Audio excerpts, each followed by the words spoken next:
अगर हम अपनी प्रतिष्ठा के लिए खुद संघर्ष करने को तैयार नहीं हैं, तो हम आजादी के हकदार भी नहीं हैं।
देश सेवा एक कुर्बानी नहीं बल्कि सौभाग्य है।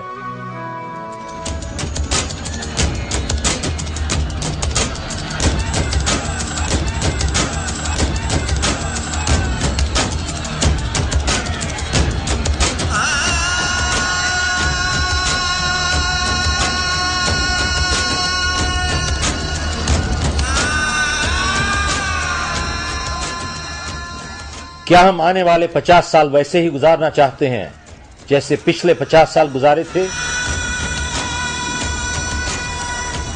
एक बुजुर्ग आदमी आम के पौधे लगा रहा था, तो रास्ते में जाते हुए किसी ने उनसे पूछा, बाबा अपनी उम्र देखी है, क्या आप जिंदा रहोगे आम के पेड़ देखने तक?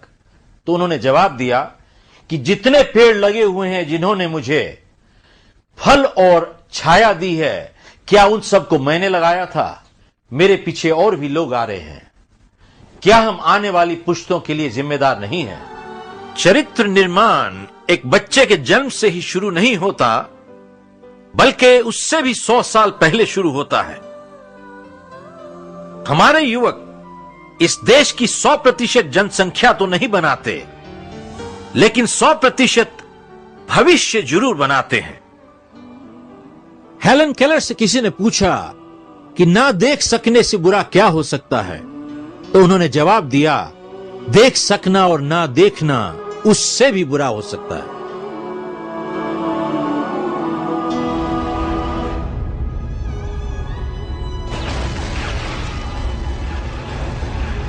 हमारी आज की समस्याएं बीते हुए कल के अदूरदर्शी समाधानों का नतीजा हैं।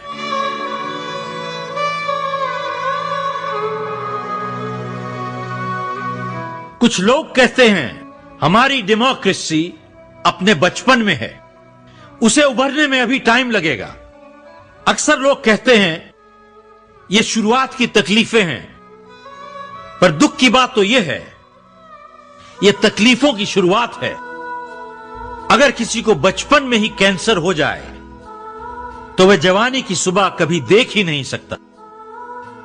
कुछ लोग ऐसे हैं जो झूठी तारीफ सुनकर बर्बाद होना पसंद करेंगे, बजाय सच्ची निंदा से लाभ उठाने के। क्या आप जानते हैं कि भारत में 1/3 जनता गरीबी रेखा से नीचे रहती है? लगभग 70% भारतीयों को जन सुविधाएं उपलब्ध नहीं हैं।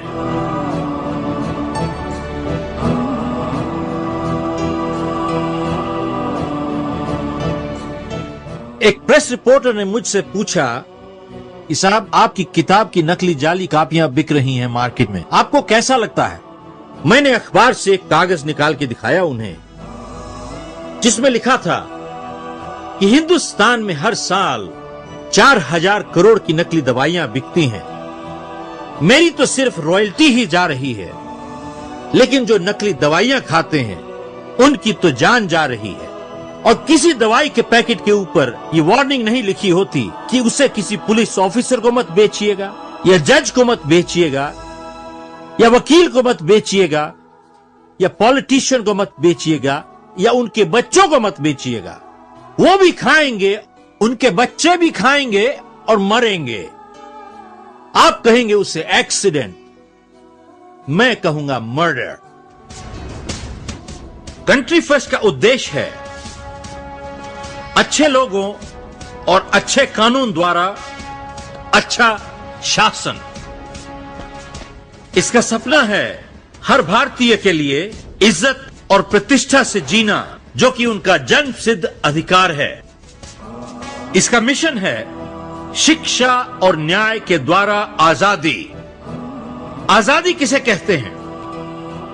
जब एक सच्चा नागरिक कानूनी रास्ता इख्तियार करके अपने लिए, अपने परिवार के लिए और समाज के लिए खुशी और खुशहाली ला सके। क्या हमें ऐसी आजादी हासिल है? शिक्षा क्यों? शिक्षित इंसान सही और गलत में फर्क बता सकता है। शिक्षित इंसान को आप रास्ता दिखा सकते हैं, लेकिन उसे गुलाम नहीं बना सकते। प्रजातंत्र में जहां राष्ट्र का भविष्य वोटरों की योग्यता से ज्यादा उनकी संख्या पर निर्भर करता है, वहां पे जितने जागरूक इंसान होंगे उतने ही अच्छे फैसले लेंगे। इंसाफ किसे कहते हैं? सच्चाई को जीवन में उतारने को इंसाफ कहते हैं। लोग इंसाफ चाहते हैं, खैरात नहीं। गरीबी अपराध को इतना बढ़ावा नहीं देती है जितना अपराध गरीबी को देता है। कसूरवार को सजा ना देना इंसानियत पर अत्याचार है। जहां झूठ का बोलबाला हो वहां इंसाफ मिलता नहीं बल्कि बिकता है। जहां इंसाफ नहीं होता वहां नागरिकों की नजरों में कानून के लिए इज्जत हमेशा के लिए गिर जाती है। जब कोई अच्छा अफसर ईमानदारी से काम करना चाहता है, या तो ऊपर से दबाव आ जाता है और या उसकी ट्रांसफर हो जाती है। अन्यायी देश अपने विनाश को खुद दावत देता है। एक भ्रष्ट समाज कभी आजाद नहीं रह सकता। एक भ्रष्ट समाज में कानूनी काम करने के लिए गैर कानूनी रास्ता इख्तियार करना पड़ता है। 73% लोग जेलों में अपनी सुनवाई की इंतजार कर रहे हैं कई सालों से। उनमें से बहुत से बेकसूर भी होंगे।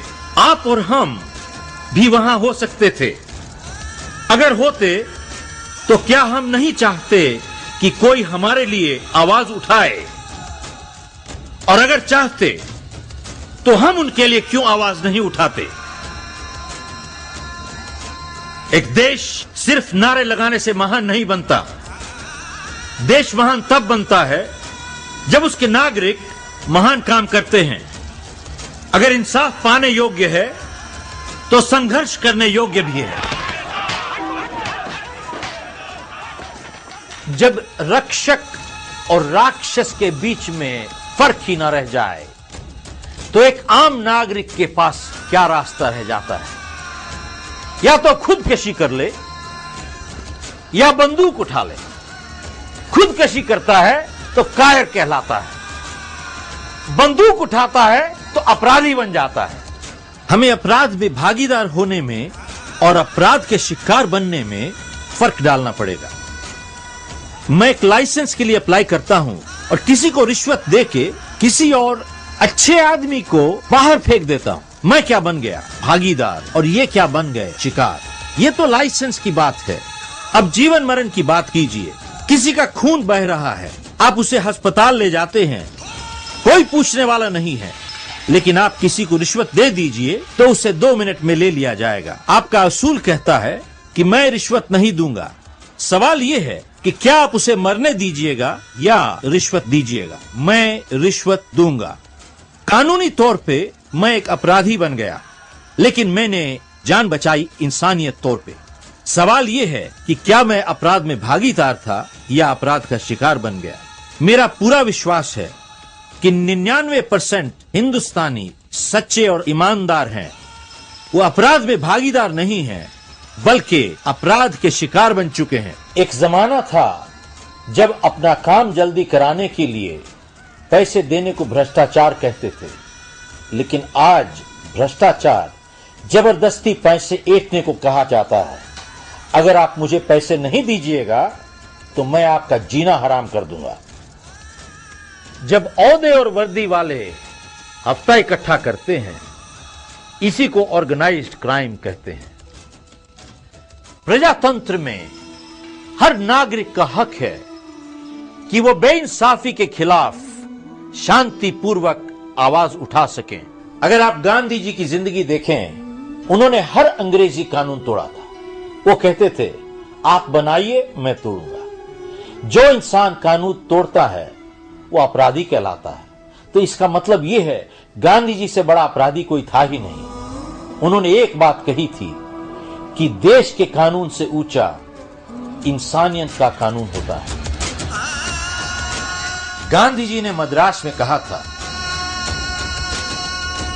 सहयोग देना हर नागरिक का तब तक एक फर्ज बनता है जब तक सरकार उनके सम्मान की रक्षा करती है, और असहयोग भी उतना ही फर्ज बनता है जब सरकार उनके सम्मान की हिफाजत के बजाय उसे लूटने लगती है। सवाल यह उठता है कि लोग सच्चाई की जंग में शामिल क्यों नहीं होना चाहते? क्योंकि यह असुविधाजनक है। जिस समाज में लोग सुविधाओं को असूलों से ज्यादा अहमियत देते हैं, वो समाज हमेशा गिरता चला जाता है और अपने विनाश का कारण खुद ही बन जाता है। लोग आज परेशान इसलिए नहीं हैं कि वो मोहताज हैं, परेशान इसलिए हैं कि वो आजादी की जंग खुद नहीं लड़ना चाहते, बल्कि अपने पड़ोसी को लड़वाना चाहते हैं। लोग कहते हैं, आज जरूरत है भगत सिंह की, हमारे घर में नहीं आए, लेकिन हमारे पड़ोसी के घर में आ जाए तो ही ठीक है। सैमुअल जॉनसन ने कहा था, शैतान देशभक्ति की आड़ लेते हैं। हर 1000 शैतानों के पीछे एक देशभक्त भी हुआ है। गांधी जी भी हुए हैं, नेताजी भी हुए हैं, सरदार पटेल भी हुए हैं और भगत सिंह भी हुए हैं। अवसरवादी कहते हैं, हमसे जो थोड़ा बहुत बन पाएगा हम करेंगे। ये सिर्फ जवानी जमा खर्च है, इरादा नहीं है। इरादे और इच्छा में बहुत फर्क होता है। इच्छा का सौदा हो सकता है, इरादे का सौदा नहीं होता। और जब भी दबाव पड़ता है जिंदगी में, इच्छा कमजोर पड़ जाती है और इरादा और मजबूत हो जाता है। जिम्मेदार नागरिक कहते हैं, जो देश को चाहिए वो ही हम करेंगे। एक और नस्ल है बरसाती देशभक्तों की। मौका परस्त लोगों के लिए देशभक्ति एक फैशन है। कमजोर इंसान कभी सच्चाई का साथ नहीं दे सकता और कायर इंसान कभी उसूलों को निभा नहीं सकता। जनता की बुजदिली उनके देश के पतन का कारण खुद ही बन जाती है। अगर हर सिपाही ये कहे, मेरा परिवार है, मेरी घरेलू जिम्मेदारियां हैं, मैं अकेला इंसान हूं, क्या कर सकता हूं, तो क्या हमें आजादी मिलती? क्या वो अनाथ होते हैं जो देश के लिए शहीद होते हैं? धर्म युद्ध में कभी समझौता नहीं होता। एक सिपाही ने कहा था कि जब आप घर जाएंगे तो अपने परिवार से कहिएगा कि आपके आने वाले कल के लिए हमने अपने आज को कुर्बान कर दिया। कैसी कमाल की बात है, स्वार्थ के लिए एक गद्दार कुछ भी कर सकता है, और देखिए मजे की बात, देश के लिए एक सिपाही भी कुछ भी कर सकता है। काश एक ऐसा कानून होता कि गद्दारों को कभी देश के पवित्र झंडे को हाथ लगाने की इजाजत नहीं होनी चाहिए, और न ही किसी गद्दार का खून किसी सिपाही की जान बचाने के लिए इस्तेमाल किया जाना चाहिए। हमारी समाज को 3 चीजों ने बहुत नुकसान पहुंचाया है। एक, ईर्ष्या और द्वेष। ईर्ष्या द्वेष किसे कहते हैं? लोग अपने दुख से इतना तंग नहीं हैं जितना दूसरे के सुख से तंग हैं। लोग अपने आप को उठाना नहीं चाहते बल्कि दूसरे को गिराना चाहते हैं। जिनमें ईर्ष्या होती है ऐसे लोग छुप के नुकसान पहुंचाते हैं और फिर सामने आके सहानुभूति जताते हैं। दूसरी चीज, भाग्यवादी नजरिया। अक्सर सुनते हैं समय से पहले भाग्य से ज्यादा कुछ नहीं मिल सकता। जो भाग्य में लिखा है तो रोक नहीं सकता, और अगर नहीं लिखा तो आप चाहे जो मर्जी कर लीजिए, आपको मिल नहीं सकता। जब हम इस दुनिया में आते हैं मस्तिष्क पे सभी कुछ लिखा के लाते हैं। हम क्या हैं? हम तो सिर्फ एक कठपुतली हैं। जो लोग ऐसी बातें करते हैं अखबार में वैसे लोग इश्तिहार भी देते हैं। निराशा को आशा में बदल लीजिए। आपको तकलीफ हो रही है, घर में झगड़ा हो रहा है, प्रमोशन नहीं मिल रही है, आप जिंदगी बदलना चाहते हैं, 151 रुपए भेजिए और 24 घंटे में रिजल्ट लीजिए। भाग्यवादी लोग जिंदगी में कुछ करके नहीं जाते बल्कि कुछ होने का इंतजार करते हैं। जिसने जिंदगी में कुछ करना है वो हर हाल में करके चला जाता है, और जिसने कुछ नहीं करना उसे आप सब कुछ दे दीजिए, वो फिर भी नहीं करेगा। तीसरा है अलगाववादी नजरिया। लोग कहते हैं कि जब तक मुझे तकलीफ नहीं हो रही मैं बीच में क्यों पड़ूं। अक्सर सुनते हैं प्रवचन, सांसारिक जीवन से ऊपर उठ जाओ, दुख में आपको तकलीफ नहीं होनी चाहिए, सुख में खुशी नहीं होनी चाहिए, आप सांसारिक जीवन से ऊपर उठे हुए हैं। आपके पड़ोसी पर अत्याचार और अन्याय हो रहा है और आप सांसारिक जीवन से ऊपर उठे हुए हैं। ये कैसी जिंदगी है? ये तीनों व्यवहार हीन भावना का नतीजा है। अक्सर सुनते हैं गुस्सा एक कमजोरी है। आप देखिए दुनिया में आज तक कहीं पर भी कोई बदलाव आया है तभी आया है जब किसी को गुस्सा चढ़ा है। जब अंग्रेजों ने गांधी जी को उठा के कंपार्टमेंट से बाहर फेंक दिया, गांधी जी को इतना बुरा लगा, उन्होंने कहा आपने मुझे इस कंपार्टमेंट से बाहर फेंका है, मैं आपको इस देश से उखाड़ के बाहर फेंक दूंगा। क्या किया उन्होंने? उस गुस्से को एक संकल्प में बदल दिया, और उनकी सबसे बड़ी कमजोरी उनकी सबसे बड़ी शक्ति बन गई। अगर आपके पड़ोसी पर अत्याचार और अन्याय हो रहा है और आपको नींद आ जाती है तो अगला नंबर आपका है। अक्सर सुनते हैं पॉलिटिक्स एक बहुत गंदी गेम है। खेल कोई गंदी नहीं होती, सिर्फ खिलाड़ी ही गंदे होते हैं। लोग कहते हैं कि मैं सोशल वर्क करना चाहता हूं। आप सोशल वर्क और पॉलिटिक्स को अलग कैसे कर सकते हैं? जो सांस हम लेते हैं ये पॉलिटिक्स का नतीजा है, जो पानी हम पीते हैं ये पॉलिटिक्स का नतीजा है, जो दवाई हम खाते हैं ये पॉलिटिक्स का नतीजा है, जो बच्चे हमारी शिक्षा हासिल करते हैं ये पॉलिटिक्स का नतीजा है। हम इन दोनों को अलग कैसे कर सकते हैं? हर तरह की सामाजिक सेवा इज्जत की हकदार होती है। कई संस्थाएं हार्ट अटैक मरीजों के लिए एम्बुलेंस चलाती हैं, लेकिन जो लोग दूसरों को हार्ट अटैक दे रहे हैं उन्हें कौन रोक रहा है? बहुत सी संस्थाएं ब्लड डोनेशन कैंप्स लगाती हैं, लेकिन जो लोग दूसरों का खून चूस रहे हैं उन्हें कौन रोक रहा है? अगर हम इज्जत और प्रतिष्ठा से जीना चाहते हैं तो हमें 3 चीज करने की जरूरत है। एक, देश का हर नागरिक सिपाही बनने को तैयार होना चाहिए। एक सिपाही सिर्फ अपने आप को कुर्बान होने के लिए नहीं पैदा करता, बल्कि जो देश को बर्बाद करते हैं उनको भी रोकता है। और दूसरा, अगर बेइंसाफी की वजह से एक सच्चा नागरिक जेल जाता है तो पूरे देश को जेल जाने के लिए तैयार होना चाहिए। तीसरी चीज, हमें इस देश से उन गद्दारों की नस्ल को उखाड़ के फेंकना है जो अपने स्वार्थ के लिए देश को बेचने के लिए तैयार है। एक दुश्मन किसी देश को तोड़ने का सपना तभी देख सकता है जब उसे मालूम हो कि दूसरे देश की बुनियाद कमजोर है। आजादी मुफ्त में नहीं मिलती, बल्कि हर पुश्त को उसे हासिल करने की कीमत चुकानी पड़ती है। इस देश को आज तक बाहर के दुश्मन ने कभी बर्बाद नहीं किया। जब भी किया है तो हमारे अपने देश के गद्दारों ने ही किया है। अक्सर सुनते हैं कि पावर लोगों को भ्रष्ट बना देती है। इसमें सच्चाई नहीं है। पावर ना तो किसी को भ्रष्ट बनाती है और ना ही किसी को नम्र बनाती है। पावर जो पहले से छुपा हुआ था, जो बीज, उसे उभार के ऊपर ले आती है। कई लोग औहदे और पोजीशन से पावर हासिल करते हैं। औहदा और पोजीशन अगर चला जाए तो पावर भी चली जाती है। औहदा और खिताब पावर देते हैं।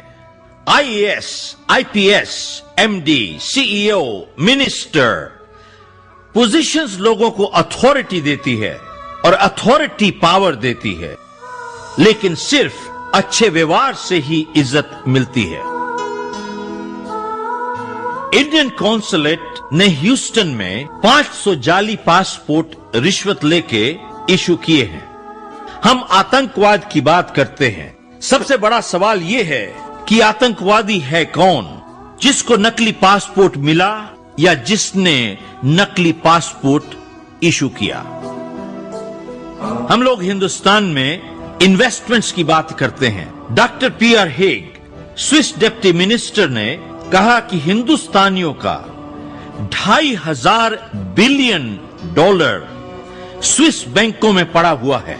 इसमें अगर एक टाइपिंग की गलती भी हो तो भी बहुत बड़ी रकम है ये। अंग्रेजों ने 200 साल में इस देश को इतना नहीं लूटा जितना इस देश के गद्दारों ने 50 साल में लूट लिया है। कंट्री फर्स्ट एक्शन प्लान, जो कि समाज हित मुकदमा PIL और इंसाफ के लिए जनता के समर्थन से मुमकिन होगा।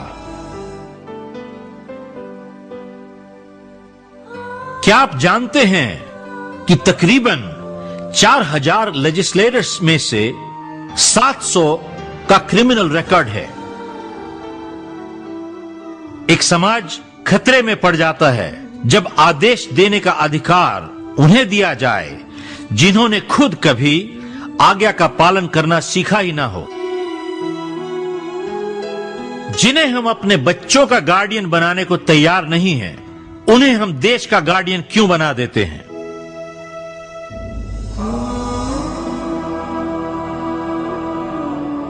भारतीय अदालतों में तकरीबन 4 करोड़ केसेस पेंडिंग पड़े हुए हैं, लेकिन उनमें से करप्शन केसेस सिर्फ 15,000 से भी कम हैं। करप्शन केसेस को प्राथमिकता देनी चाहिए। उनकी रोजाना सुनवाई होकर उनका फैसला होना चाहिए, जैसा कि आर्थर एंडरसन केस की अमेरिका में सुनवाई हुई। उससे सिस्टम में सुधार आएगा।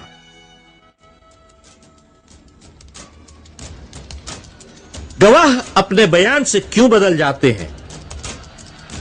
गवाहों को सुरक्षा देने का प्लान हो जिससे गवाह अपनी गवाही न बदल सकें। ऐसे प्रोग्राम विदेशों में बहुत सफलता से चल रहे हैं, हिंदुस्तान में क्यों नहीं? अगर आपकी मां को कैंसर हो तो क्या आप उसे मरने दीजिएगा? हमारी भारत माता को करप्शन का कैंसर है। हम किस चीज की इंतजार कर रहे हैं? एक बेहतर भारत के लिए समाधान एक हर नागरिक को इलेक्ट करने के हक के साथ रिजेक्ट करने का हक भी होना चाहिए। 2, गवाहों को सुरक्षा देने का प्लान हो जिससे गवाह अपनी गवाही न बदल सकें और इंसाफ का मजाक न उड़ सके। और 3, भ्रष्टाचार संबंधित मामलों की रोजाना सुनवाई होनी चाहिए। ऐसा करने से समाज में सुधार आएगा। कंट्री फर्स्ट का दीर्घकालीन लक्ष्य है 3 लक्ष्यों को कानून का रूप दिया जाए और अमल में लाया जाए ताकि नागरिक इज्जत और प्रतिष्ठा से जी सकें। हमें अपने आप को बंगाली, गुजराती, मद्रासी, पंजाबी की बजाय हिंदुस्तानी समझना है। संघर्ष और तकलीफ के लिए तैयार रहें। आजादी कभी मिलती नहीं है बल्कि हमेशा हासिल करनी पड़ती है। अटल बने, दोगलापन छोड़ें, एक अच्छे नेता या अच्छी पार्टी को पूरा सहयोग दें, एक को दूसरे के साथ लड़ाने का खेल बंद किया जाए। मेड इन इंडिया के लेबल को गर्व और प्रतिष्ठा दें। आप ये वीडियो ले सकते हैं स्कूलों, कॉलेजों में, अस्पतालों में, ऑफिसेज में, फैक्ट्रियों में, रोटरी क्लब में, लायंस में, जूनियर चेंबर में, association, chamber of commerce, industry में ले जा सकते हैं, दिखा सकते हैं और जागृति पैदा कर सकते हैं। अपने पांव पर खड़े होने की भी कीमत चुकानी पड़ती है और अपने घुटनों को टेक कर भी जीने की कीमत चुकानी पड़ती है। फैसला आपका। हर प्रोफेशनल, चाहे पुलिस वाला हो, जज हो, वकील हो, सच्चाई और ईमानदारी की शपथ लेता है। क्या हम उस शपथ से जी रहे हैं? और अगर जी रहे हैं तो आने वाली पीढ़ियां हम पे गर्व करेंगी। और अगर नहीं जी रहे तो सवाल यह है, क्या हम तब झूठ बोल रहे थे या अब झूठ बोल रहे हैं? अगर आप 200 साल इंतजार करना चाहते हैं, आप ही को मुबारक। मैं नहीं करना चाहता। या तो देश बदल जाएगा या मैं बदल जाऊंगा। और अब मैं बदलने को तैयार नहीं हूं। अब देश को ही बदलना पड़ेगा। अगर देश वाली बात है तो सब हम सबसे आगे हैं। मातरम Vande Mataram Vande Mataram. I'm willing to die for my country. मातरम वंदे मातरम वंदे मातरम वंदे मातरम। पूरे दुनिया के अंदर हमारे मुल्क का नाम होगा। Vande Mataram Vande Mataram Vande Mataram. If you want to live with respect, then learn to fight for justice. मैं अकेला देश के लिए खड़ा हूँ। I like to stay in India. और आगे बढ़ेगा। सुजलाम सुफलाम मलयज शीतलाम शस्य श्यामलाम मातरम वंदे।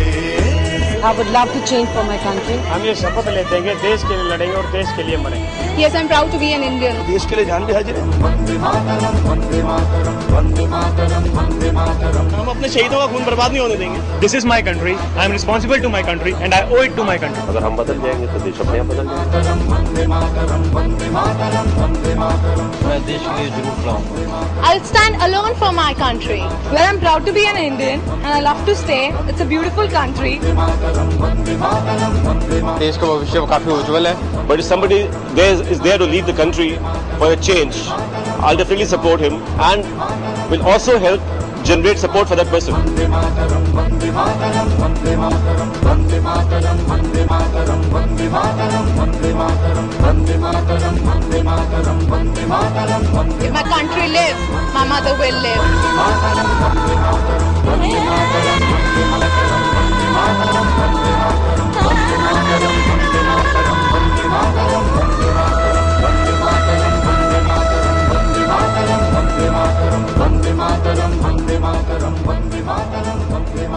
हम एक ऐसी आजादी बनाएंगे जब हर एक नागरिक इज्जत और प्रतिष्ठा से जी सकेगा।